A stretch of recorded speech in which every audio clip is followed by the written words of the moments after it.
What's up, guys, and welcome to another episode of the AfterYouth Podcast, the podcast for young adults by young adults.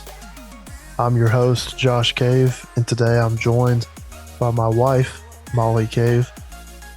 Today we're going to talk about and discuss what I wish I knew going into young adulthood. So let's dive in.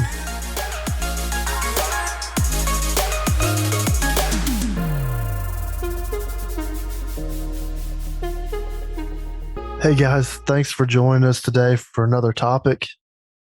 Today we're going to jump into the discussion on what we wish we knew before we became young adults. The transition between high school and college or young adulthood can be really challenging. It's one of the most difficult stages of life because you go from being in your parents' house and don't have to worry about bills and things like that to really jumping in full-fledged into adulthood, into bills, into worrying about your future. And I think it's really important that we talk about some of the things that me and Molly, what we wish we knew, but also some other people that we've talked to, what they wish they knew going into that stage of life, going into their 19, 20-year-old days. I want you to picture with me this transition for just a second. I want you to imagine back one day, you're in your senior year of high school. You're hanging out with people you've been around for 4 years. You've got your group of friends. You're basically running the school. You're popular. You're going to youth group every week, and you're hanging out with more friends there. You're hanging out with friends at school. You're having a great time with your family the rest of the time. Life is going really good. You're at the top of your game. You feel good about yourself. You feel good about life. Like, you're excited, you're pumped up, and then everything changes. You go to college, and life is completely different. Or it's getting more and more common that students graduate high school, and then they stay at home and they begin working. Either one of those paths end up having really big challenges. Life is completely different. One moment you're at the top of the world, and the next moment maybe you're at a campus far away from your house, or maybe you're working full time and you're trying to balance life and be an adult in the middle of all of that. Regardless of whatever path you've chosen, everything can be different, and your world can turn into confusing. You can feel lost and feel like you've lost your purpose. All at the same time, you're trying to find your career choice. You're trying to find the right person to marry. Like, everything is on you at one time, and it can really be a daunting time. But I want to tell you, in my life, there's been a lot that I wish I knew going into a young adulthood. There are several times in the last 5 or 6 years that I've sat down and thought what I wish I knew at that time in my life. And one of the biggest ones in particular was whenever I was looking for somebody to marry. It was really challenging for me. Ever since I was a little kid, I looked forward to being married. I wanted to be in that committed relationship with somebody, and that didn't make me desperate, but it made me really desire what was in the future, like so many of us do. So I spent a lot of time in my early young adulthood worrying who I was going to marry. Now, obviously, that turned out pretty well in my favor now, but whenever I was 18, 19, 20, I had more questions than answers. I was really concerned of, how am I going to find somebody? How is this going to work out? Like, God, why can't you find me somebody? Like, God, why is the right person not there? And I spent a lot of time worrying about this issue. And so one thing I would go back and tell myself is to not worry so much. I want to get into that a little bit more in a minute, but I wanted to give you an example out of my own life of something that I wish I knew, something that really I worried way too much about. I stressed so much about, and truthfully, I had very little control over. But like I said in the intro, we've got my wife, Molli Kave, here with us today. And we're going to talk about this issue a little bit. So, Molly, Do you have a story or something in particular in your life, especially during this young adult time, that was especially challenging? Yeah, so for me, it was kind of touching on the topic of future and marriage, like you said, but for me, it was more the isolation and the loneliness of not even just having anybody there. I'm not talking about like family and friends, but that special person. Just to kind of give a little backstory. At a very young age, I would say I was probably like preteens, maybe 13 or something, and I had told God, okay, I'm not going to deal with dating and stuff unless you're ready for me to start doing that. I don't want I don't want to deal or mess around with anybody that's not the right one. So I told God I would wait, and I knew that he would let me know when it was the right time. So kind of fast forward, and that right time did not come, obviously, for a very long time. So I had going into college and young adulthood, I had never dated anybody.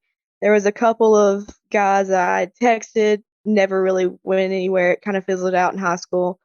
But other than that, like there was no serious relationship. And so going into young adulthood and starting this new chapter in life, it's like, man, I should have had that experience already. I've missed out. I've missed that chance. And I felt like, well, who's going to date me now? Like, I'm such a loser now. Like, I've got no experience in anything like this, and I'm just lame. So in that, I guess I kind of struggled with one, the loneliness of it, but also, well, I mean, I guess there were several things I struggled with: the loneliness of it, trusting God that His timing was right, even though I didn't understand why, the right one couldn't have come along like 4 years ago. But and then also the confidence of not dealing with that stigma of, "Oh, you've never dated anybody, like, what's wrong with you?" So, I guess that was a few little struggles tied into one. Yeah, and I think that's really good. A lot of that can be like self-image and stuff like that, like struggling with how other people view you and things like that. Most of that, at the end of the day, really isn't important. It really doesn't matter how other people look at us, but a lot of times we stress about that. So obviously, this episode is a little bit different. We're having a more of a discussion in this than what we have in a lot of episodes. So we're going to jump in a little bit further into some discussion and say very specifically the biggest things that we wish we knew. So the biggest thing I wish I had known going into young adulthood was that you can only control what you can control. I spent so much time worried as a young adult about what I would do with my future, who I would marry, what my career would be, how am I going to get the right job, how am I going to serve God in ministry? All these different things, these worries piled up and they stressed me out, and they got me very concerned about what my future was going to look like. And I'll be honest with you, in that very moment where I'm stressed about it, there is nothing I can do about it. There's nobody that by worrying and stressing can make a marriage happen. Like you can't stress enough to the point where you find the right person. You can't worry enough that you end up in the right career. You can't control everything. All you can do is be faithful. And if I could go back and talk to myself at 18 years old, I would remind myself that God is going to take care of your future. It sounds cliche. It sounds like, just a churchy phrase a pastor would put out. But if I could have seen the future, if I could have seen where my life would be now, I would, I wouldn't have any problem trusting God if I knew where I was going to be. But if I had just trusted God in that moment, I would have felt a whole lot better. That stress would have been off of me. That worry would have been off of me. And I know that's a lot easier said than done, but I wanted to tell you that's what I would go back and tell myself. You can only control what you can control.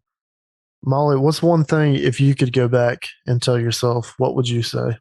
So for me, I think I would have told myself to relax and enjoy that time in my life, um, of being in college and being only responsible for me, myself, and I. And not to say to let loose or anything, but I was so determined to finish college early, get the degree, get the career, and start making the big money. And I didn't take the time to enjoy the little things in life, enjoy my little side job that I had working part time in retail and enjoy going out with friends and just enjoying that young adulthood. I wish I'd taken advantage of the college events, the going and hanging out with my friends, going to the movies, just having fun, basically. Yeah, just to basically take advantage of the opportunities that are out there in college. Yeah, definitely. And just to enjoy not having the responsibility of having to be a full-time adult, basically. And I know not everybody has that chance in college to be able to not have to take on that responsibility. And I get that. But for me, I did have that chance and I didn't take it. Yeah, and I think that's something that a lot of people do where they don't take advantage of what college is, but whenever you're 18, 19 going into college, like it's hard to realize that there is so much more responsibility out there. And so I think that's an important thing to mention. Like if you're going into college right now, maybe you listened to our episode a couple of weeks ago about dealing with those first 30 days of college. Is just a reminder, like enjoy these next 4 years. Work, do the things you need to do, work hard, but also take time to smell the roses, go have a good time. Don't do anything crazy, but enjoy yourself. Yeah, definitely. That's exactly what I was trying to say.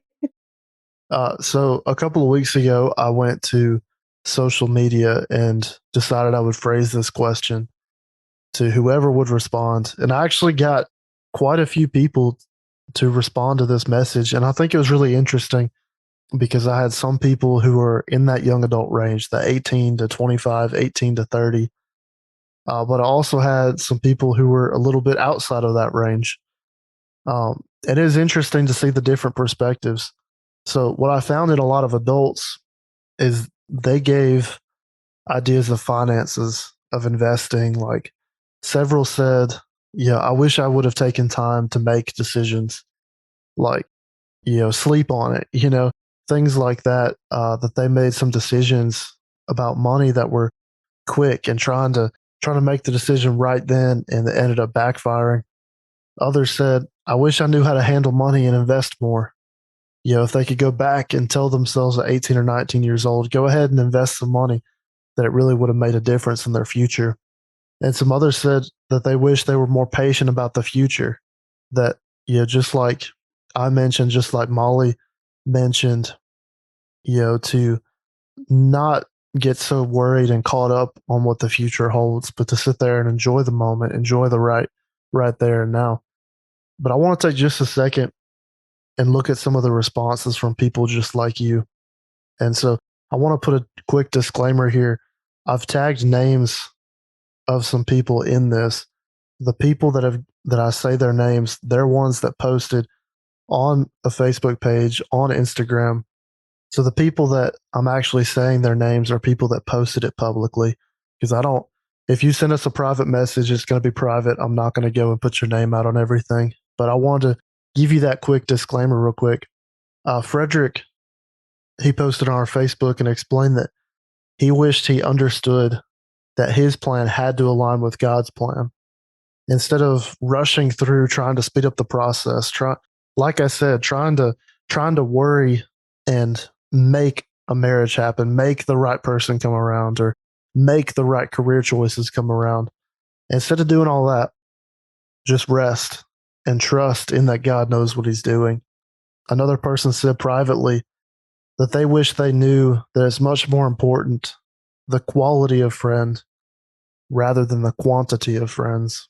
And I think that one is really important, that a lot of times going into college, we find it really important that we're really popular. We want to be popular. We want people to be excited to hang out with us. We want our phone buzzing nonstop, our Snapchat to be up in the 100,000s with our Snap score. We want lots of friends. But at the end of the day, it's much more valuable to have a few friends that are really close, a few best friends, rather than a million acquaintances. And finally, this is probably my favorite of the ones that we got. This is from Katie M. She wishes that she knew that everybody's going to go a different path after high school. And basically, she talked about going into this comparison game of, you know, say you didn't go to college, you didn't get a degree, and you decided to go a different path. It's really easy to compare yourself to somebody who did go get a 4-year degree. They're graduating right now. They've got a good job lined up. They're married. They've got all these things worked out. And you look at your life and you're like, man, I just feel so far behind.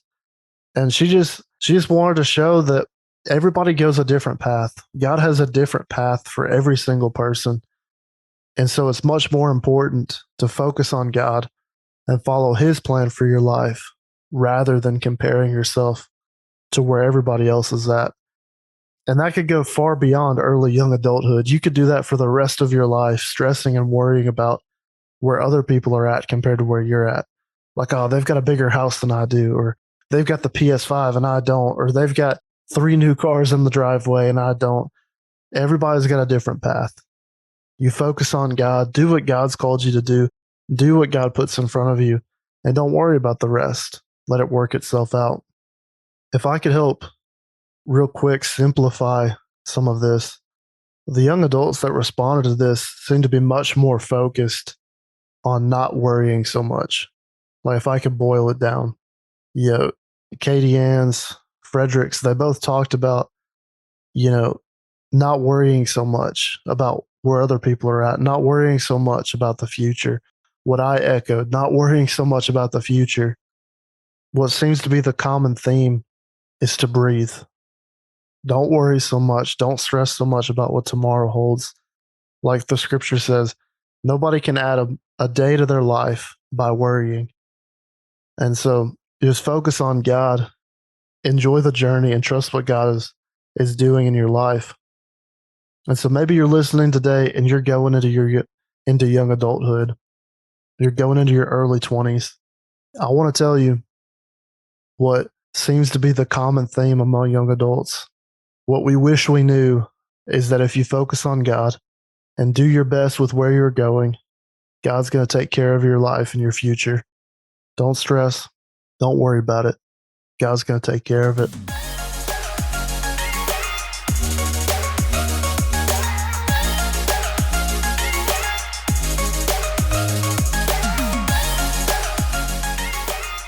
Thank you so much for listening to this episode. To keep up with everything we have going on and get updates, follow us on social media. You can find us on Facebook at the AfterYouth Podcast, or on Instagram and Twitter at AfterYouthPod. If you enjoy the content we put out, consider giving us a 5-star review on Apple Podcast or Spotify. This helps us reach more people with what we're trying to do, and we would really appreciate it. Thank you for listening every week, and we will see you again next Friday.